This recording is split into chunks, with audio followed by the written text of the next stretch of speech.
are struggling to cope with the disease of addiction. If not, you probably know a family member or friend that needs help in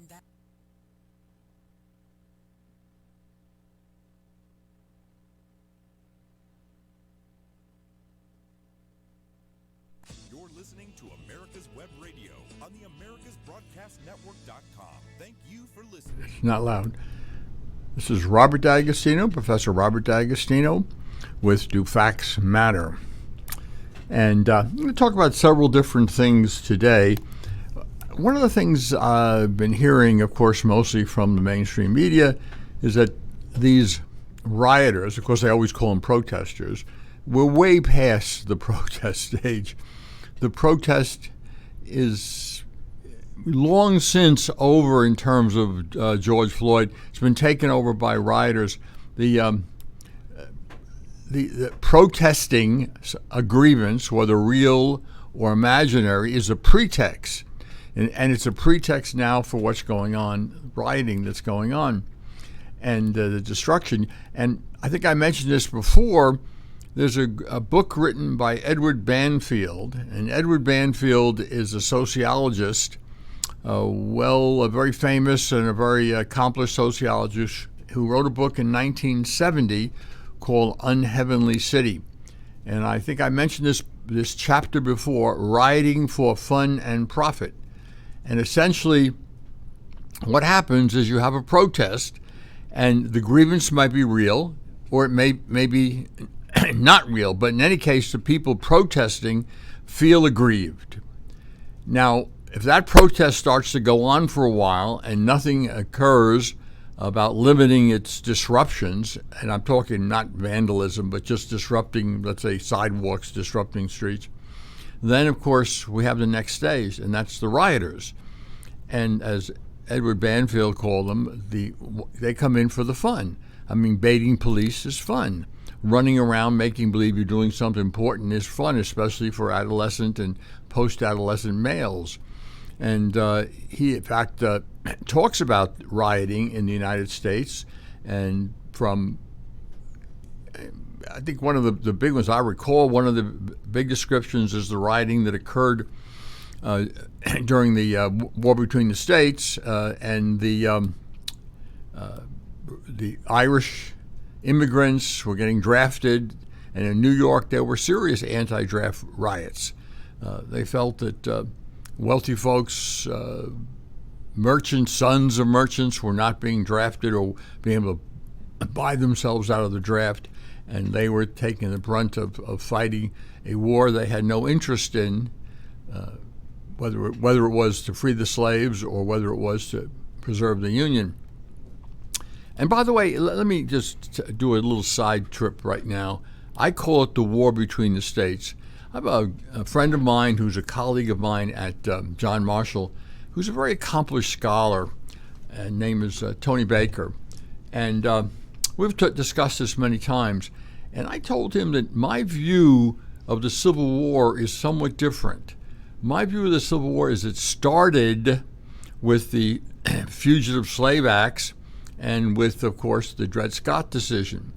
The Fugitive Slave Acts, which were, of course, sponsored by Stephen Douglas, who was, leader of the Northern Democrats, really precipitated violent reaction in the anti-slavery North when the slave hunters started to come south, and we had a little war between the states there, a little war in Missouri and Kansas, and so, and plus, even though helping a slave escape or harboring an escaped slave was criminalized, even people who were arrested, because whites who were arrested were often acquitted in court, as the juries said, in no way that we're going to convict someone who's helping a human being escape.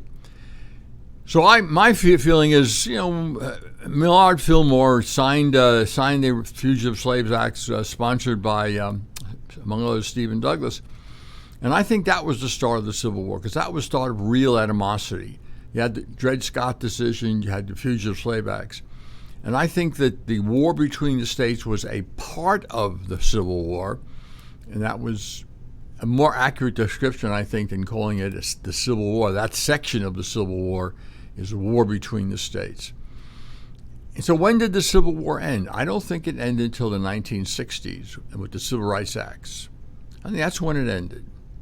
I think the fight went on for all that time. And obviously, once the war between the states was over, some of the southern states and southern communities started to reinstitute what amounted to slavery. You had the Ku Klux Klan. And people forget that Ulysses Grant, who was an abolitionist, even though he married a woman whose family owned slaves, he made it plain that he had wanted nothing to do with slaveholding.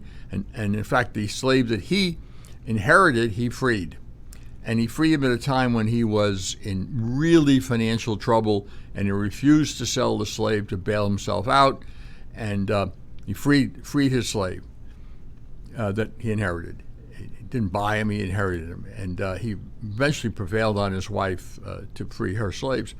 But the Ulysses S. Grant sent federal troops to the South to destroy the first iteration of the Ku Klux Klan. When he had heard what they had done, what they were doing, he sent the federal troops, and they hunted down the leaders of the Ku Klux Klan.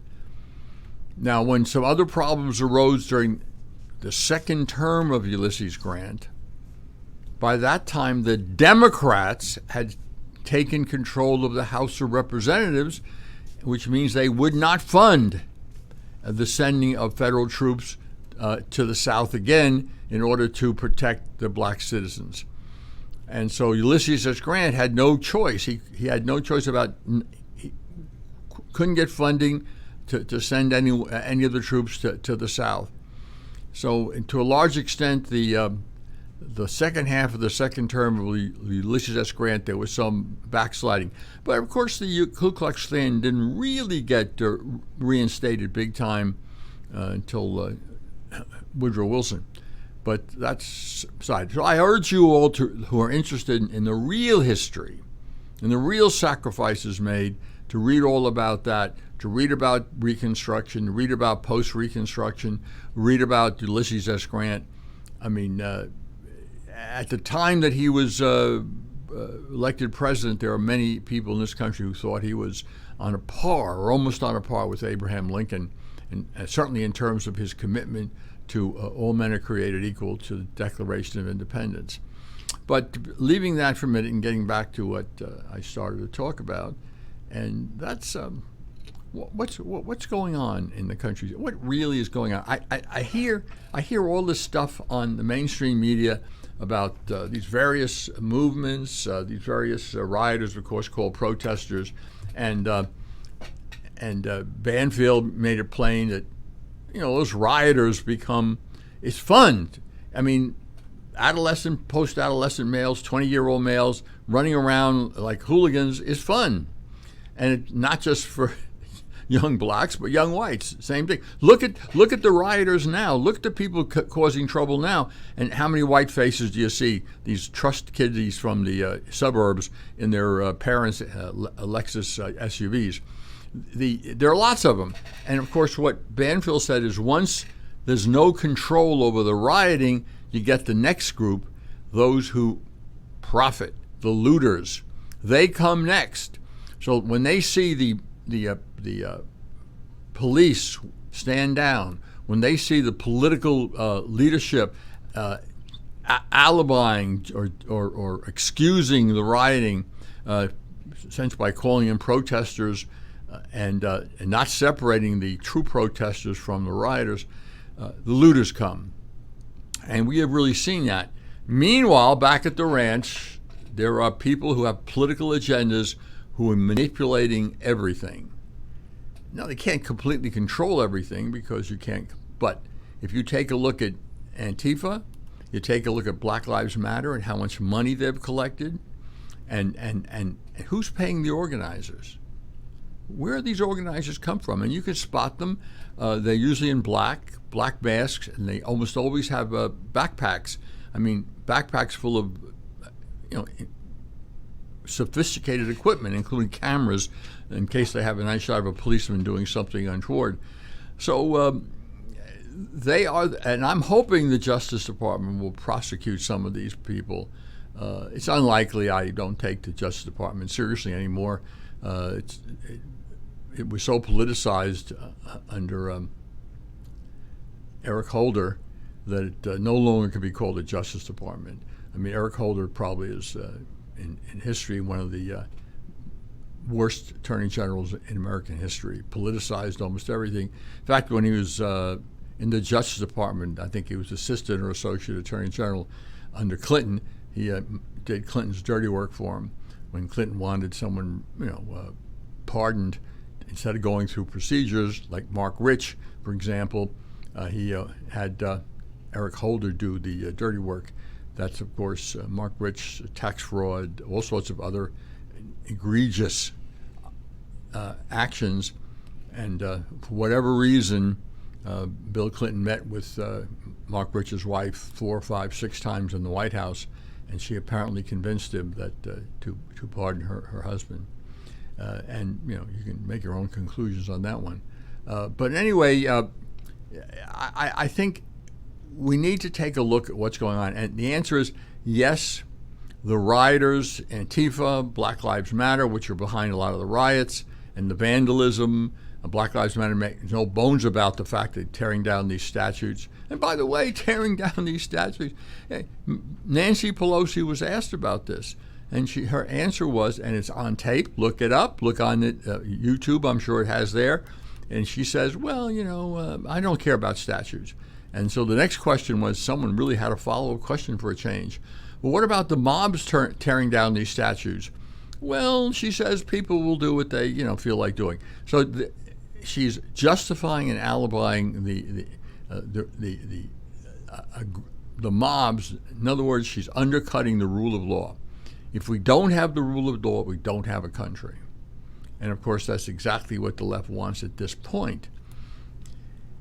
Let's get back to really what's going on. You understand that there is a loose coordination. There's no boss of everything. Obviously, someone like George Soros, who funds a lot of groups that fund the riots and fund the vandalism through Black Lives Matter and through Antifa. And Soros does it through a lot of different channels. A lot of the organizers are hired by the public service unions, but the money comes directly or indirectly from George Soros and some other left-wing billionaires. And I did promise you, and I'm going to do this, I did a little research about 6 months ago, in fact, about these billionaires, because the Democrats love to yell and scream about billionaires, and the American people, of course, have no clue what the billionaires are really like. And let me just tell you that virtually all the ultra-rich in this country support the Democrat Party. We're up against a hard break. We'll see you back in a minute or two. You're listening to America's Web Radio on the AmericasBroadcastNetwork.com. Thank you for listening. Want to give your family or loved one the perfect gift? Then go online and check out the TornadoBodyDryer.com. I love mine and the warm heat air massage it gives me after my shower. The Tornado Body Dryer is super. You'll love it, and you'll love having one in your shower. Whether cruising the strip in a 57 Chevy or taking the family on a vacation in a 71 Oldsmobile Vista Cruiser, you need to tune in to Classic Cars with Steve Ronaldo and Jim Weber every Saturday from 8 to 9 a.m. on AmericasWebRadio.com. You're listening to America's Web Radio on the AmericasBroadcastNetwork.com. Thank you for listening. This is Robert D'Agostino back with Do Facts Matter? And unfortunately, definitely no. Before I continue my discussion of where I was, I got a memo from the conservative, Heritage Foundation. So Heritage Foundation, of course, was asking me for join Heritage after I did work at the Reagan administration, and asked me for a donation and what have you. And in order to get the facts out, they wanted to really get the facts out of what. And I wrote them back. I said, look, the answer I have to that is no. Facts don't matter. So I don't care what kind of facts you think you can get out. Facts don't matter. And why should I give money to Heritage? I think the conservative movement is dead. It's dead because, by and large, except for Reagan, it hasn't delivered. And Reagan delivered whatever he could in the face of Democratic control of Congress for most of his term. So I wasn't going to spend my money. I give money to candidates. We got a couple of candidates running here for the Senate seat, Kelly Loeffler and Doug Collins, and should decide between those two who you support as a Republican conservative candidate. I personally like Doug Collins. He was a former student of mine. I think he's a solid conservative, a thoughtful conservative, and he's been in the wars in Washington. He understands what goes on in Washington. But I wouldn't have no objection whatsoever to Kelly Loeffler continuing as a senator. I just don't want to see Reverend Warnock elected, the Democrat, to that Senate seat. And he might be. We'll see. But let's get back to this whole idea. There is loose coordination. There is some coordination among these groups. And the group that probably over them all is a group called Organizing for America. Now, Organizing for America grew out of the Obama presidential campaigns. Organizing for America is got an address in Washington, and there's a house in Washington owned by the Obamas, very expensive house, and apparently there's some offices in that house where Valerie Jarrett sits. And of course, many people in Washington considered Valerie Jarrett a kind of a co-president with Barack Obama in terms of decision-making and analysis of the issues. But in any case, Organizing for America is there. It's Barack Obama's group, and you can bet your bottom dollar it's in contact with the other left-wing activist groups, Black Lives Matter, for example, Antifa, and the big funders. So we do have a loose coordination at the top, and I think Obama's behind it, or the organization that was founded in his presidential runs. And then there's been a lot about Act Blue. Now let me explain what Act Blue is. Act Blue is a fundraising platform.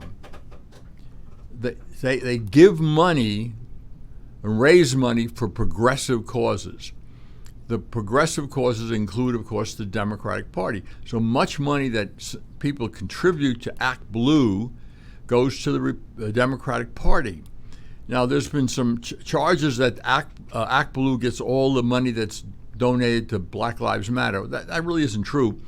Black Lives Matter is on the platform, and if you donate to the platform and you think you're donating to Black Lives Matter, you may not be. You may be donating to some other progressive or left-wing group, including the Democratic National Committee. But to dig this out, you have to go to 3 or 4 sites on the internet, because the mainstream media and the internet, Facebook, not so much Facebook as Twitter, Google, they like to hide the facts. They like to make it hard for you to track the money. But there is on the internet somewhere, and I looked for it in my files this morning and didn't find it, a list of who contributes to Black Lives Matter and then who contributes to Act Blue. And the number of corporations, major corporations, that have given money to Black Lives Matter or Act Blue is amazing. So anyone who claims that big corporations back the Republican Party is lying, and they know they're lying when the Democrats say it. They know they're lying. They know where their money's coming from. Big money is coming from Wall Street hedge fund managers It's coming from the big banks who want government protection.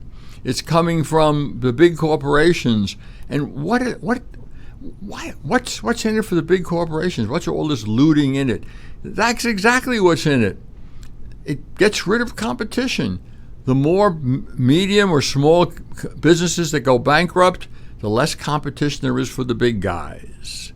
I mean, if you take a look at the revenue stream for Lowe's and Home Depot during the riots and this area, the virus and the riots, between the two of them, their revenue stream is going through the roof. Why? Because their competition has been closed down by and large. And so the big guys are not suffering, some of these really big corporations. But there's another reason why the big corporations are in the pocket of the Democrats, almost all of them, as well as all the ultra wealthy. And the answer is China. China has 1.3 billion people, or some say more than that. I don't know. But let's take the number 1.3 billion, which is one of the numbers I've seen. The United States has 330 million people, which is a larger market. So the Democrats will not follow through on Trump's trade battle with China. The big corporations, the big financial institutions want access to China and want to keep access to China. Hence, Trump has got to go. If ever there was an anti-establishment candidate, his name is Donald Trump. Just think about it. General Motors sells more cars in China than they sell in this country. Buick is one of the biggest sellers in China. GM is, I don't know if they're still doing this, but there were some plans afoot to start a Cadillac factory in China, at least before the pandemic hit. So there's a good reason why the Democrats, why the big Wall Street and big corporations are solidly behind the Democrats. One, they don't want competition. That includes the big banks. Two, they want access to the Chinese market, and they're afraid Trump is threatening that access. And these are two very big reasons why the Republicans are not the party of big business. They haven't been for a while, but now it's real clear because the big players own the Democratic Party, lock, stock, and barrels. I mean, Black Lives Matter is probably a substitute for the Democrat Party at this point in terms of their fundraising ability and their influence on what's going on. One has just got to listen to some of the Democrat politicians parroting whatever the Black Lives Matter want. I mean, Joe Biden is close to saying defund the police. Hasn't quite said it, at least last time I read what he said. But he's close to saying he's for defunding the police. They've embraced Black Lives Matter, a lot of these politicians. Well, look what's happened to Kelly Loeffler in Georgia. She's an owner of one of the women's national basketball teams. She's a majority owner. And she just told the truth about Black Lives Matter. There was a political organization that much of the money that was being raised really went to the Democratic National Committee on the platform, Act Blue platform, and that she didn't agree with some of their stands. I mean, the head of Black Lives Matter in New York said he's going to burn the country down if he doesn't get what he wants. And what does he want? Well, he wants defunding the police. He wants normalization of violence, essentially, if you read what he says. And talking about that, look at what Seattle Civil Rights Commission has said, that folks, particularly white folks, have to give up their physical safety, their commitment to physical safety. That's what he said. That's what they said. Physical and normative white behavior has to go. What is normative white behavior? I don't understand what normative white behavior is. Obeying the law? Is that normative white behavior? Thinking that facts matter, is that normative white behavior? I don't know what it is. But take a look at it. If the American people don't understand what's at stake this coming election, and yes, I know that Trump steps on his message constantly. Why he picked a fight with that race car driver, who cares? So, I mean, he got exposed for falling, being a sucker, that a rope that was used to open and close the garage, which was, I guess, big enough to hang a rat, or maybe a rabbit. I don't know. Maybe it was that big, but it didn't look like that in the picture I saw. All right, so stay out of it. Stay out of it. Yeah, Robert, I realize that Trump is very narcissistic and or egotistic, or whatever you want to say, but why are his advisor? Will he just not take advice from anybody? Well, remember, most of the Twitters where he gets himself in hot water are in the middle of the night when his advisors are fast asleep. Trump's up at 4 a.m. in the morning, and his advisors are at least waiting till 7 before they show up at the White House. So a lot of these tweets that he's doing are middle of the night tweets. Nobody's there. I'm sure that now Kushner, I think Kushner is not necessarily a good influence in terms of a lot of policies, but he certainly would advise Trump to tone it down, as would Stephen Miller, who is a good influence on policy. So, and Pompeo, who's a good influence on policy. I mean, sometimes you But Miller's got his head someplace else. Maybe. He's very one-sided, to say the least. Well, I don't know about that. I mean, he helps write some speeches for Trump, and I think he's a good influence. I mean, Trump is difficult. In the business community, people who work for Trump really like him, think he's a great boss, he wants you to do your job, and he treats you well. People who have to negotiate with him are not so sure about how a nice guy he is. And I think I mentioned this at one point. I did a study in my seminar I taught at John Marshall Law School on Trump and his companies, and why they went bankrupt and why they had financial troubles.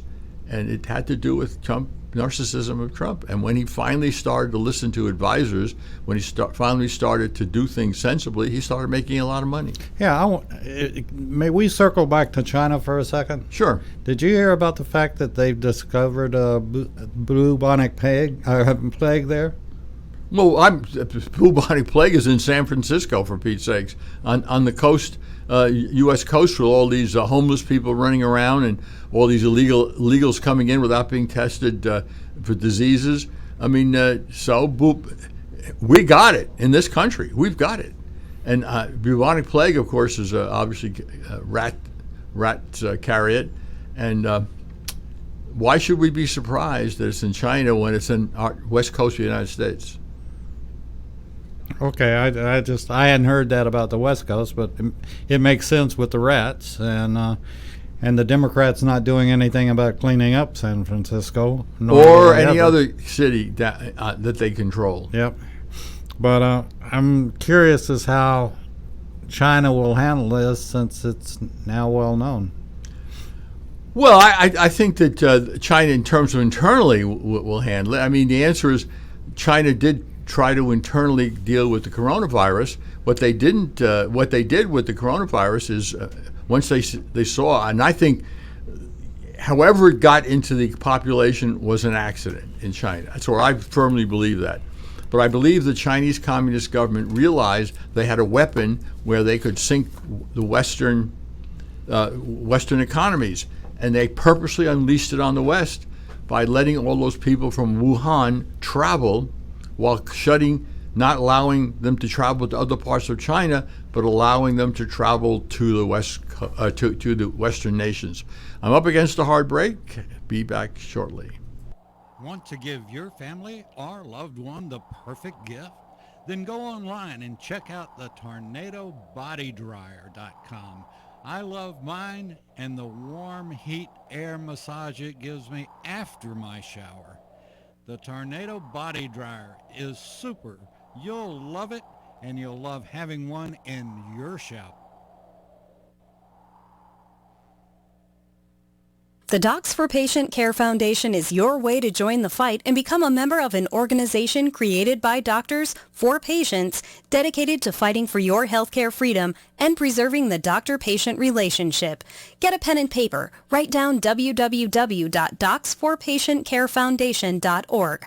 That's www.docsforpatientcarefoundation.org.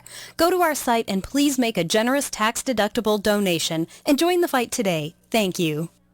If your health insurance premium is more than your mortgage, Ellen Deal with Ideal Solutions is here to help. Whether you're a small business owner, individual, family, or baby boomer, email MAGA45CAG@gmail.com and I'll respond with 3 easy questions to help you determine if you can get away from Obamacare. As a 20-year veteran of the insurance industry, I'm here to help with all your insurance needs. Email Ellen Deal at MAGA45CAG@gmail.com. You're listening to America's Web Radio on the AmericasBroadcastNetwork.com. Thank you for listening. This is Professor Robert D'Agostino, and I'm back with Do Facts Matter. And just to remind my listeners, I am a professor at John Marshall Law School, and unfortunately, John Marshall Law School has announced they're going to do remote teaching in the fall semester starting in mid-August. That's, of course, the decision for the Board of Trustees or the Board of Directors. Actually, we still have a Board of Directors of the Board of Directors of John Marshall, and not my decision. I don't know if it's the right decision or wrong decision, but I'm sure it's a good faith decision. And I kind of would miss the interaction with the students, but I guess John Marshall administration thought it'd be better be safe. There's certainly a mixture. I mean, Harvard is teaching remotely in the fall, and some schools are not, and some schools are. From my point of view, considering my age, I'm in what we call the vulnerable age group for the virus. Gives me added protection. But I mean, what's their death rate from the virus? For people under 45, it's minuscule. I mean, the highest estimate that I've seen from the death rate from those infected, if you take everybody who's been infected, is 0.3%. So that's where we are. Okay, well, let's get back to now. Black Lives Matter. When people donate to them, Black Lives Matter also has a PAC, Political Action Committee. So you donate to Black Lives Matter Foundation or local Black Lives Matter chapters, and there's a PAC. And of course, the Black Lives Matter Political Action Committee strictly donates to Democrat candidates. So if you're of a mind to donate, why anybody would donate to Black Lives Matter is beyond me. But if you're in a mind to donate, by the way, that probably gets me in trouble. We'll see what happens at the law school. Although John Marshall, let me just tell you, John Marshall has got a pretty balanced faculty. One of the few law schools in the country not totally dominated by left-wing professors. You know, we have some radical left-wing professors, and we have some, we have some conservatives. I'm one of 4 conservatives that I don't want to identify the other 3 because it may cost them their life, the way things are. I'm obviously out as a conservative, but the other 3 are not necessarily out as conservatives. So we do have 4 conservatives, and then we have a 5th who's a Republican, but on issues of defense and foreign policy, not on the social issues, not on the things like abortion and same-sex marriage and what have you. So then we have the rest of the faculty is from central left to radical left. And we have definitely 2 radical left professors, and we'll see if they're what their behavior will be in August, because the radical left is out to get the rest of us. I'm not saying our radical left is, but if you look at what's happening in other universities, Very few are standing against them. University of Chicago, of course, is still standing for free speech. And there's one professor who said something innocuous, and then it caused a brouhaha, and they demanded he be fired. He's a physics professor. They demanded he be fired, and University of Chicago said, well, we're going to look at this. And they, after a 10-day investigation, they said, no, we're not firing him. We found nothing wrong with what he said. And what he said was innocuous. I mean, it was actually factually based, but that doesn't make any difference because facts don't matter anymore. And by the way, who is the great statistician for the left? It's none other than I'm going to shut for some reason I can't shut my phone off. So sorry about that, but I'm trying to get this thing. I'm pressing the ignore button, but it doesn't work. Anyway, the great statistician for the left is, of course, Saul Alinsky. And they have violated one of the things about Saul Alinsky. Saul Alinsky made it very plain to his followers that they should not talk issues because what they wanted to do was take power. And the way to take power was to personally destroy your enemies. And what I call create a negative atmosphere around people. So if you're only trying to create a negative atmosphere, it makes no difference how many lies you tell, because each lie eats away at the reputation of the person. So you say, well, they've been lying about Trump for 4 years, Russian collusion, and they're still talking about Russian collusion. They're still talking about Trump and Putin, which is nuts. It's crazy. And this Ukrainian thing, it's nuts. It's another hoax. So why are they still talking about it? Why are they still lying? They know they're lying. They know that this is all baloney because they're trying to create a negative atmosphere surrounding Trump and his people. I mean, look at Flynn, General Flynn. He suffered the consequences of being close to Clinton, and they wanted to get him not only because he was, close to Trump, not only because he was close to Trump, but he knew too much, and he knows too much. They have to prevent him from getting a position of power because he knows about all that hanky-panky that Brennan and Clapper did when they were in power, the CIA and the National Security Advisor. When they were up there, they were moving money around illegally like crazy, and he knew all about it. So they had to destroy him. And that's why this judge is still not dismissing the claim against Flynn, despite the fact that the Circuit Court of Appeals said you got to dismiss this case. The judge there, Sullivan, who is morally as corrupt as they can be, has now asked for an en banc hearing. He wants all 11 judges to hear it as an appeal from the 3-judge panel. He wants all 11 judges to. By all rights, anyone who looks at the facts, Flynn never should have been indicted, which the FBI agents who interviewed Flynn said. It's in the record. They said nothing wrong with what Flynn did or what he said, but they had to find something. They had to destroy him. But that's right out of Saul Alinsky's book. To win, you destroy your opponents personally, completely destroy them. And that also has the good effect, from their point of view, of scaring other people. So people then keep their mouths shut and don't talk anymore. So now, in a sense, some of the left has not listened to the other part of Saul Alinsky's advice, which is to avoid issues, because now we have Biden coming out with this platform that he's worked out with Bernie Sanders and AOC. How a person that is as ignorant and as dumb as she has gained so much influence is beyond me. We know she has lots of money behind her, tremendous amount of money behind her, and that she gives to other ultra-left candidates.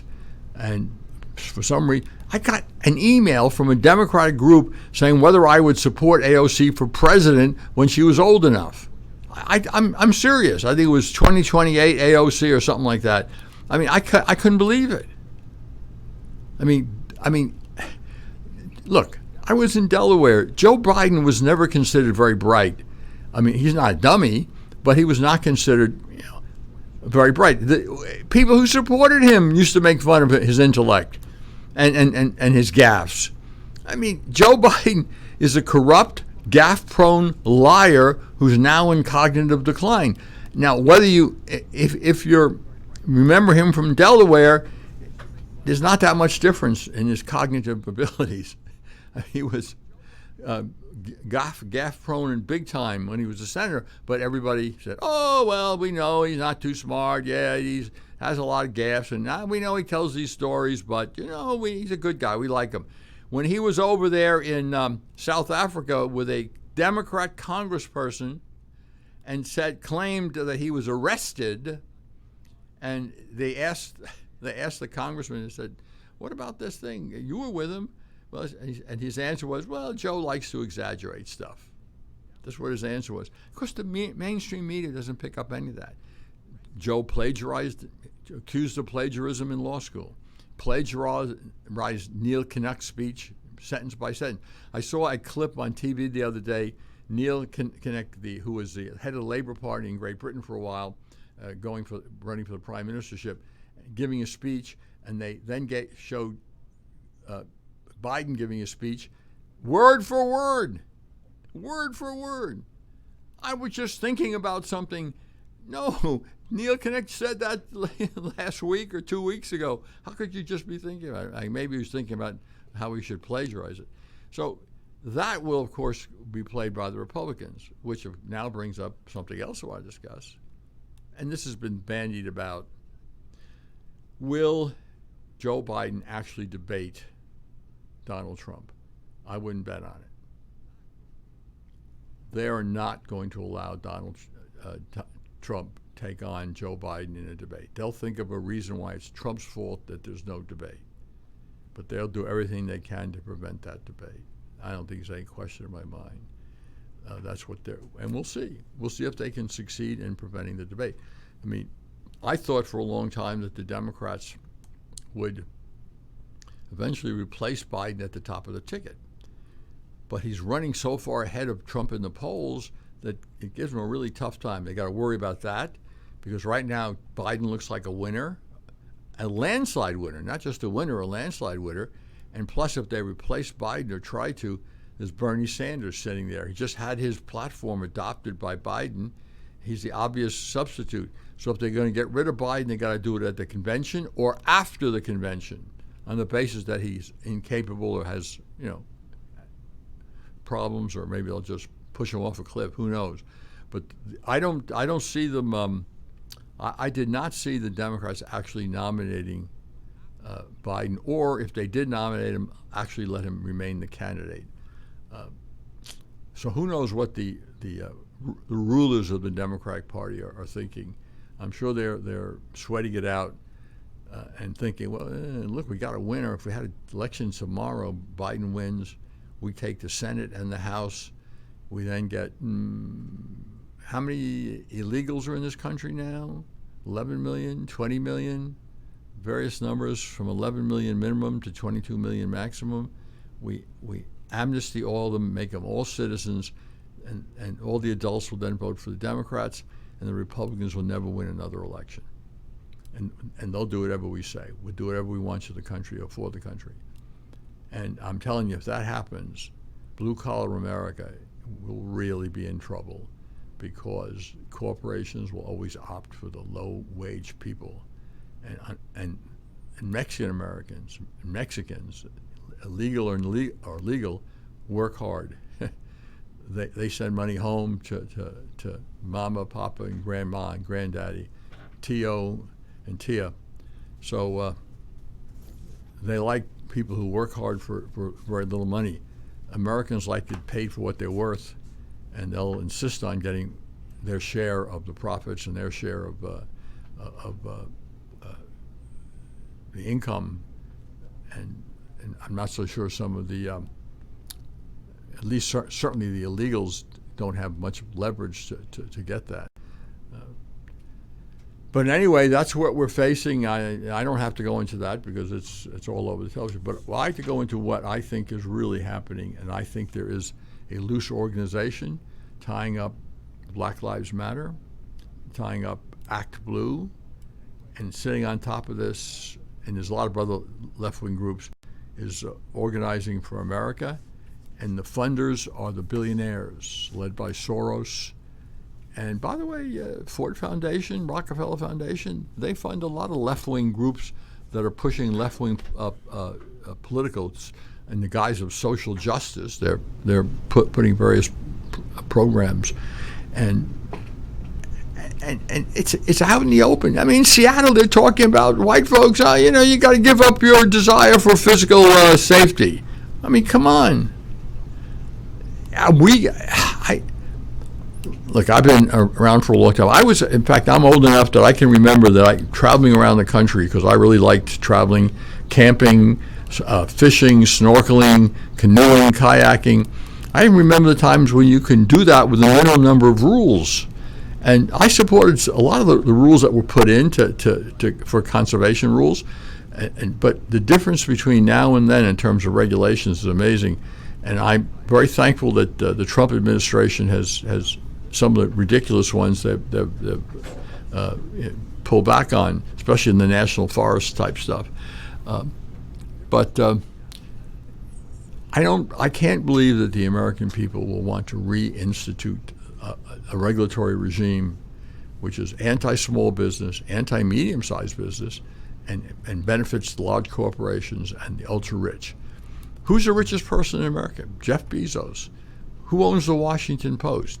Jeff Bezos. What has happened to the Washington Post? It's a left-wing propaganda rag. That's all it is. How about the New York Times? They fired their editor because he dared to print an op-ed piece by Senator Tom Cotton. And they brought in as a new editor an activist leftist. Look it up. So anyway, we have an organization, Organizing for America, which loosely sits on top of all this stuff. And Black Lives Matter, which is filthy rich now because virtually all the big corporations have dumped a whole bunch of money into Black Lives Matter. PepsiCo is one of the worst in terms of contributions. Now, I myself won't, I don't drink, I've never drink soda, sugar water I call it, but I'm looking up what other things PepsiCo makes to make sure I don't buy anything from PepsiCo. But what are you going to do? All these corporations are being politicized and giving money. Nike, I mean, I sit there, I have my Nike shoes when I go to the gym. I bought them before Colin Kaepernick got hired by Nike. If I would today, I wouldn't buy a product made by Nike. I mean, Colin Kaepernick is called for the violent overthrow of the government. And does Nike back off from supporting him? No. You going to watch the National Football League games? I have a lot of people swearing to me they're not going to turn on the National Football League this year. My brother is one of them. I know my brother means it. When he says something, he was a captain in the Marines during the Vietnam War. And so when he says he and watching another National Football League game, he quit watching them last year, and he'll just continue to quit watching them. Now, I'm hoping that baseball won't go woke too.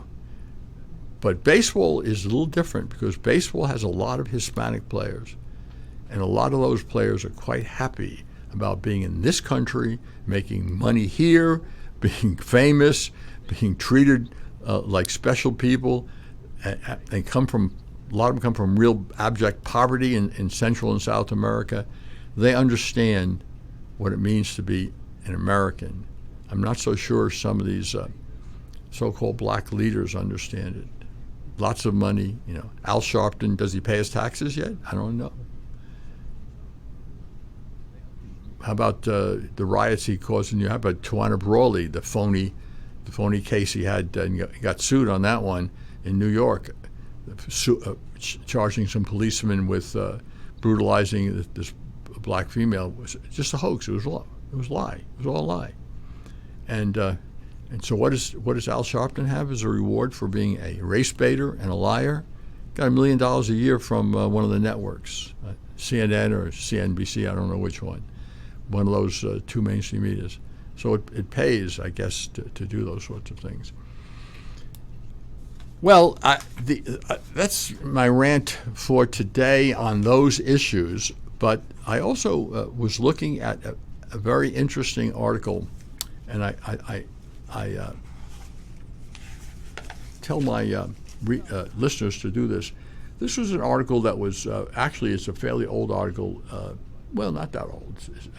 September, October 2019 article in Discover magazine. Now, I read Discover. I really like Discover. It's science for the curious, and I like Scientific American also. But Scientific American is a lot more technical. So they in the September-October 2019 issue, the lead story was Inside the Public Health Crisis of Gun Violence. Now, calling it a public health crisis, I didn't like that very much. But the article itself is really good. And one of the interesting things I was reading is one of the parts of the article, which I think is kind of interesting, is suicide rates. And in the United States, the suicide rate, have statistics for in the United States is 6.9, firearm suicide rate 6.9 per 100,000 people. And the suicide rate for non-firearm is 6.9. So we have something a little bit less than 14 per 100,000 people suicide rate. Now I go up here, say, oh, well, look how dangerous we are. Well, let's see here. We got, what do we have here? 13.8 for the United States. Okay. Here's Australia. Suicide for firearms is only 0.7% for 0.7, per 100,000, 1%. But suicide non-firearm is 12. Total, 12.7. It's not a lot difference from the United States. So when people want to commit suicide, they figure out how to do it. Austria, we are the highest by far in suicide rate by firearms. However, suicide non-firearms, if you include all suicides, Austria, 14.5. Belgium, 16.6. Even wonderful Canada is 11.5. And I go down the list. Estonia, Finland, France, Germany. Germany, 20.4. Holy cow. Less than only 0.9 of a person per 100,000, but the non-suicide rate is 11.4. So Germany total is obviously 12.3. And so it's up there. Ireland, it's over 10. Japan, virtually all no firearm, but 18.4 per 100,000 is suicide rate. Poland, Portugal. Anyway, the point I'm trying to make here is that if people want to commit suicide, they're going to find a way to do it. On the other hand, the survey says in the U.S. only about 13% of all suicide attempts succeed. However, up to 90% of attempts using firearms result in deaths. So the real people determined to commit suicide use firearms. But they have a lot of interesting things. They break down violent deaths by race and perpetrator and how it affects population. Annual U.S. firearm deaths by intent, homicide, and by far suicide is much higher than homicide. So more people die from suicide than homicide, and life expectancy loss in days, suicide by firearms, and by the way, suicide is much more common by middle-aged white men, middle-aged and older white men, way more common than among blacks. But anyway, I urge you to look that up, try and get it. It's Discover Magazine. If you're interested in the facts rather than the hogwash, look at the September-October 2019 issue of Discover Magazine. Well, with that, I want to now go into this idea that somehow the police have been slaughtering blacks, which is young blacks, which is nonsense. The slaughter of young blacks is by other young blacks. And if you take a look at what's happening in the cities right now, the New York, the murder rate, the violent crime rate is going sky high. It's the so-called Ferguson effect. Has affected Ferguson, obviously, St. Louis, Baltimore, Detroit. And who is getting murdered? Young blacks. Who's doing the murdering? Young blacks. So if black lives really mattered, which they don't, then we, according to the left, just some other way to hammer other people into voting for them, or keeping the manipulating the black community, so that they're kind of worried that Trump was gaining speed in the black community, that he actually was gaining support, and the Democrats can't have that, so they have to perpetrate this nonsense about the police slaughtering blacks, which is not true. Over the years, for blacks killed by homicide, depending on the year, 89 to 96% were killed by other blacks. Now, in the year that I looked at, unarmed blacks, 9 were killed. I think it's 2018. Unarmed whites was like 19 or 20. You say, well, wait a minute. There's only 13% of the population is black, and 6% of the population is black males. So they're overrepresented, even though they're a good deal less. I know, but take a look at the violent crime statistics. The victims report the race of the perpetrator. 50% of all violent crimes are pretty close, are committed by blacks. So the question is, why? Why do we have that? I mean, in the 1950s, the black communities were pretty well law-abiding. What's happened? What happened is the Democrats passed the Great Society and passed War on Poverty, and that relieved black men from responsibility for their children. And the same thing's happening in white communities. Back before the Great Society and the War on Poverty, 6% of white children were one-parent families. 11% of black one-parent families. Therefore, the family was very, very, very vital. So now we have, what do we have? Now we have 30% of white children are born in single-parent families, and 72% of black children. So we've really done a job on the black community. That's the end of the show. I'll be back with you next week.